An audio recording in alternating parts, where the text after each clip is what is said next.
안녕하십니까, 조선산타입니다. 자, 지난 1부에 이어서 중국 이야기 2부 시작하겠습니다. 1부에서도 말씀드렸지만 사실 인류사에서 사람과의 그 관계, 인종과의 관계는 정말 어마어마한 그 역사를 만들어내고 갈등을 만들어내는 중요한 요인 중에 하나죠. 예수님이 살았던 시절, 지난 2000년 전에 유대에서의 그 박해라든가 인종 간에, 이스라엘 민족 얘기하는 거죠. 현재도 그 인종 간의 갈등은 상당히 심각하고 골치 아픈 내용이죠. 또한 이 부분은 저는 단언컨대 고쳐주기 힘들다고 생각을 합니다. 거기에서 합리적으로 어떤 위종자들이 정착적인 부분이라든가 이런 시스템적인 부분, 무엇보다 교육을 통해서 그런 간극을 좁혀가지고 그 차이점을 부드럽게 넘어갈 수 있게 해야죠. 자, 그래서 2부는 그렇습니다. 결국은 우리가 그 한국말 하는 중국이라고 지금 현재 평가받아지는 조선족에 대한 안타까움들을, 그리고 그 근원이 어떤 거에 대해서 제 나름대로의 소회를 좀 밝혔어요. 네.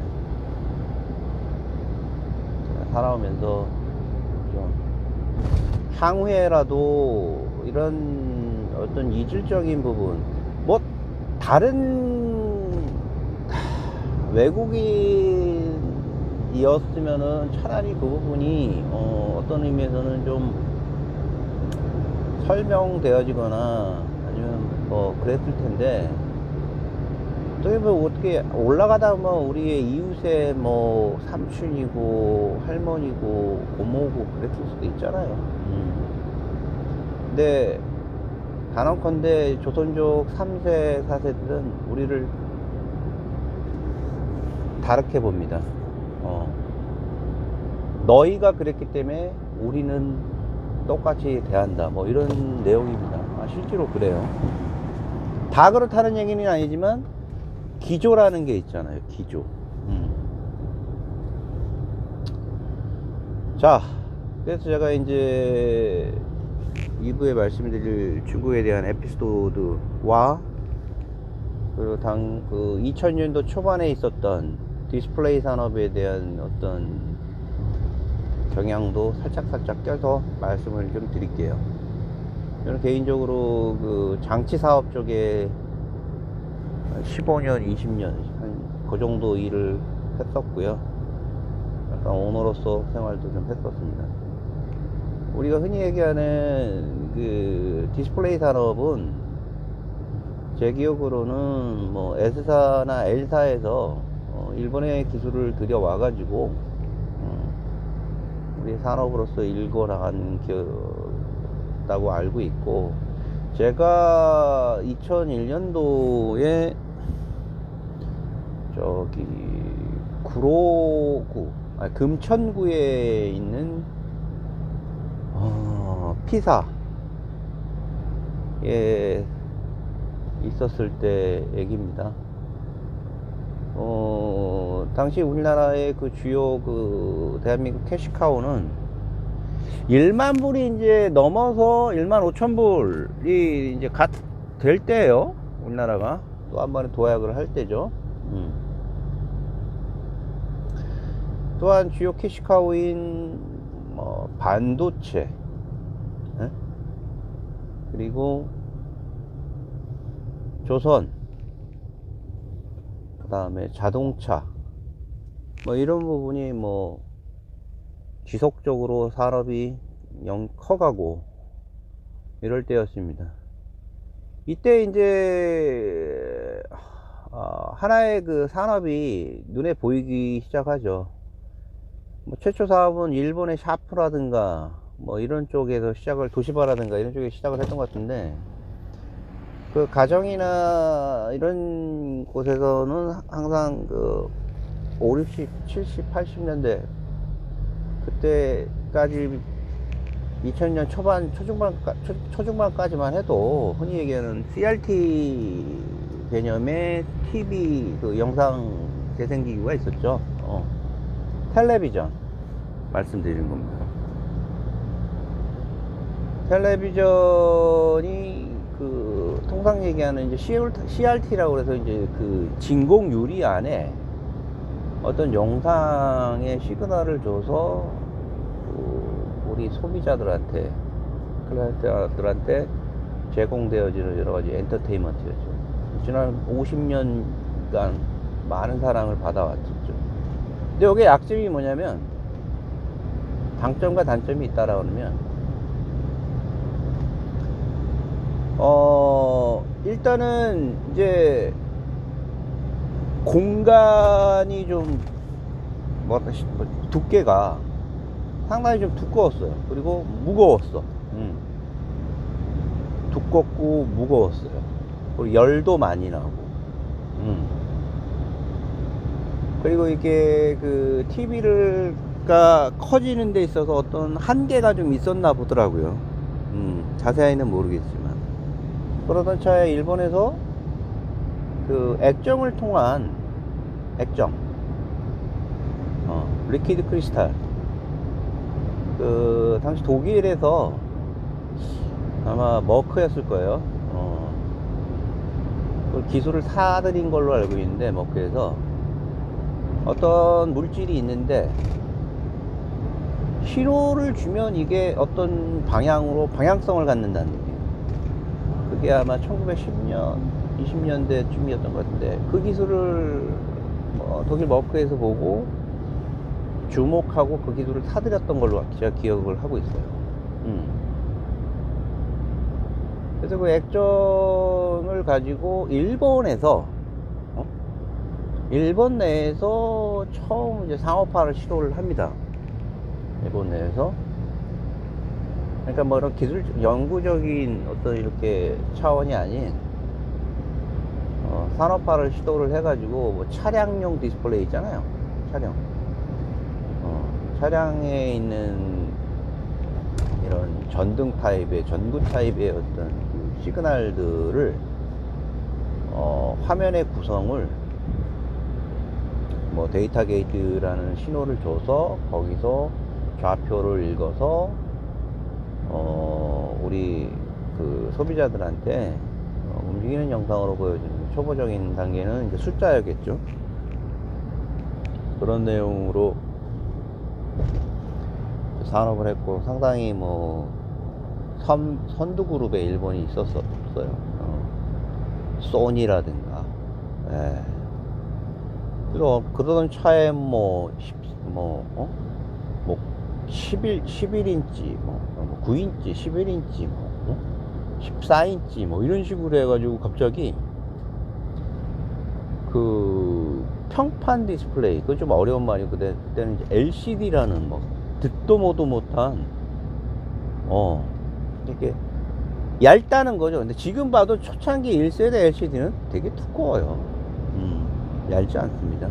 되게 두껍고, 하지만 어찌됐든, 왜냐면 거기에는 LCD 아시겠지만, LCD 뜯어오면 뭐 평광판, 도광판, LCD 뭐 이렇게 뒤에서 또 빛을 확산해주는 확산판, 뭐 여러 가지의 그 레이어가 있어요. 하나 가지고 이렇게 하는 기술은 최근에 와서야 뭐 현실된 거고, 아무리 당시에 그 LCD 기술이 보급됐다고 해도 CRT보다야 이제 얇지만 상당히 얇다. 그렇습니다. 그러던 차에 이제 저는 그 P사에 들어가서 저희 들어가서 이제 여러 가지 간접적인 경험을 했는데, 맨 처음에 이제 연구소 쪽에 들어가려고 했는데 이제 제가 고사를 했고, 왜냐면은 뭐 과도 뭐 그쪽 과도 아닌데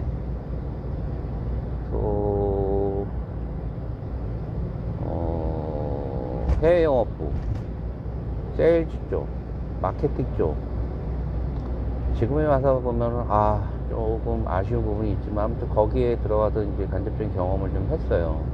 근데 직접적인 경험을 했죠. 뭐냐면 그쪽 클라이언트에 있는 S사나 L사 쪽에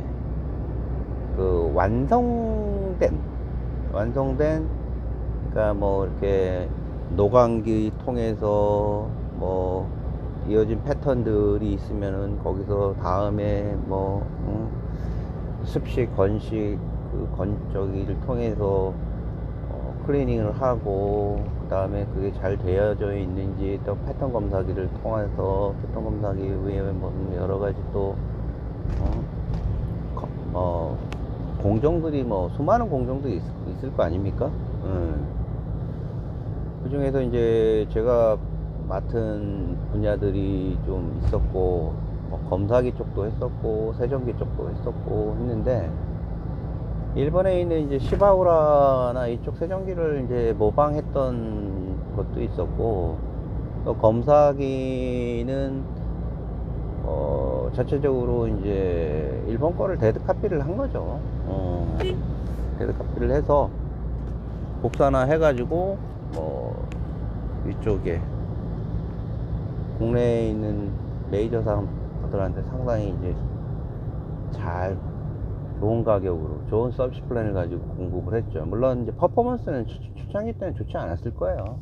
어떤 택타임이라든가, 그리고 잡아내는 퍼포먼스, 그 문화에 대한 어떤 종류들도 그렇게 좋지 않았을 거예요. 하지만 상당히 각광받았습니다. 왜냐면은 장치 사업이잖아. 장치 사업이라는 게 뭐예요? 장치가 없으면은 어떤 최종 부산물을 만들 수가 없는 게 장치 사업이에요. 지금 잘 아시는 뭐 맨나노에 들어갔을 때 노광기 어디서 공급합니까? 독점 공급하죠. 그 패턴, 나노 패턴을 구현하는 노광기, 그거 없으면 못 만드는 거예요. 노광기 익스포저는 당시에도 뭐 넘사벽에 어마어마한 장비였고, 그 당시 또는 뭐 몇백을 했고, 지금도 뭐 아마 그렇다는 걸로 알고 있고, 그 이상 가격인 걸로 알고 있고, 하여튼 뭐 장비 사업을 준하는 내용의 회사를 다녔고, 거기서 상당한 내용으로 일본을 밀어내기 시작했습니다. 드디어는 우리가 잘 아는 샤프라든가 소니, 도시바, 이런 거 다 밀어내는 걸로 알고 있어요. 제가 알기로는 이나바다, 나중에는 일본의 연합회사인, 전부 밀어내고 그런 차였어요. 그런 차에 이제 중국과 관련된 얘기로 이제 넘어갑니다. 자, 하이닉스라는 회사가 LG에 있는 LG 디스플레이를 산업 통폐합인가 뭐 그런 걸 통해서 통폐합을 해서 현대에서 가지고 갑니다. LG 디스플레이를. 그래서 하이디스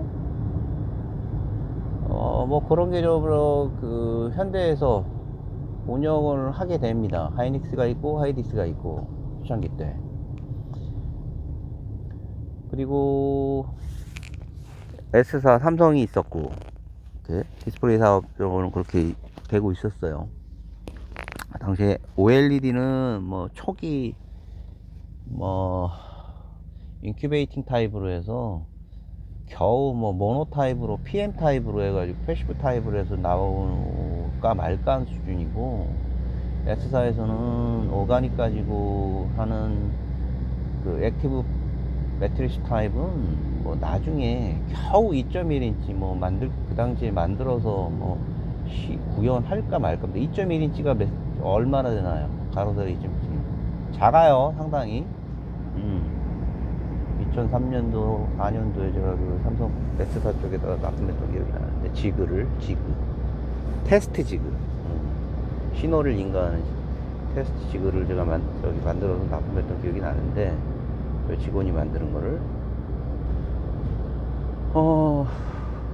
그런데 2006년도인가 5년도인가에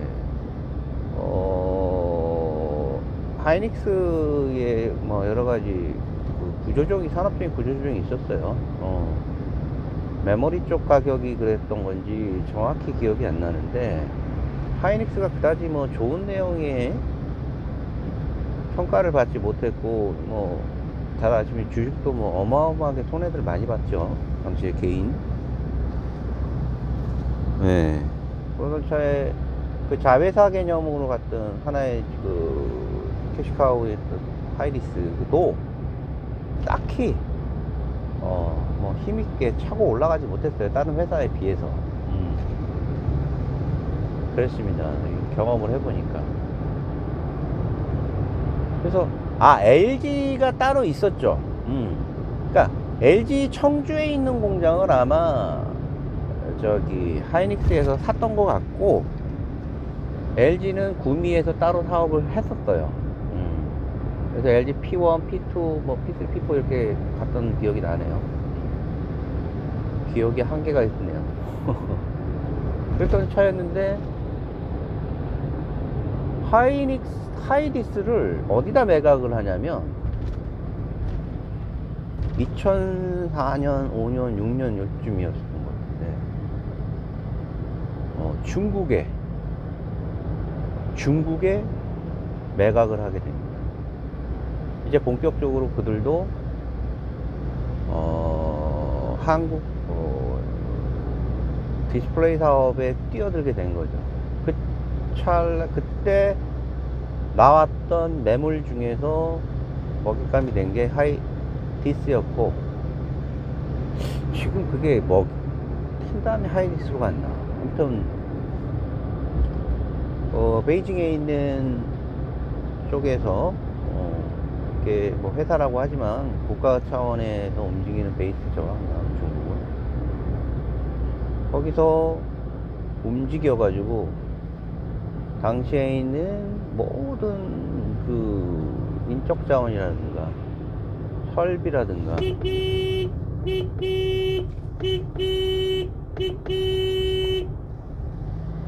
이런 쪽을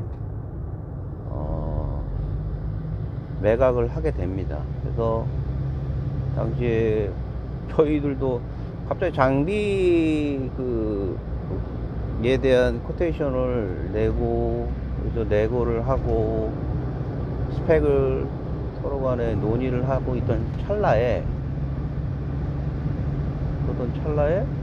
갑자기 중국으로 넘어간다는 거예요, 담당하는 분이. 그래서 나중에 알고 봤더니 회사 자체도 베이징으로, 자기도 5년을 이제 개런티를 해준다고 했었나봐요, 중국에서. 결론적으로 말하자면 그분들이 갖고 있는 기술과 노하우는 다 그들한테 넘어갑니다. 그리고 깔끔하게 파이어 당합니다. 네, 그렇게 당했어요. 그래서 L사라든가, 그때 S사라든가 L사라든가 이제 이런 그 마케팅을 하고 있는 찰나에 뭐 자연스럽게 이제 중국으로 넘어가야죠. 대만 쪽도 저희가 같이 했죠. 대만도 기억이 나네. 대만 쪽 얘기는 나중에 하는 걸로 하고, 또 중국 쪽에 그렇게 후발주자로 들어왔던 그들을 도와주기 위해서 저희도 이제 장비를 입고를 합니다. 입고를 하고, 잘 아시겠지만 이제 테이블 머니도 있고, 거기서 오가는 여러 가지 관계에서 일어나는 뭐 윤활유 같은 어떤 그런 이제 비속어로 얘기하면 이제 반문화 등이 있었어요. 있었고, 거기서 어떤 제가 출장을 이제 본격적으로 넘어가게 되는 그런 시점에 오게 됩니다. 잠시 쉬었다 할게요.